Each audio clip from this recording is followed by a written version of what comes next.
On September 17, Hezbollah vowed retaliation against Israel after accusing it of detonating pagers across Lebanon, resulting in the deaths of 9 people and injuring nearly 3,000, including Hezbollah fighters and Iran's envoy to Beirut.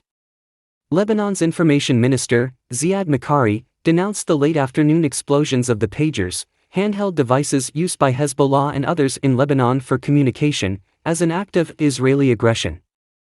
Hezbollah declared that Israel would face just retribution for the attacks.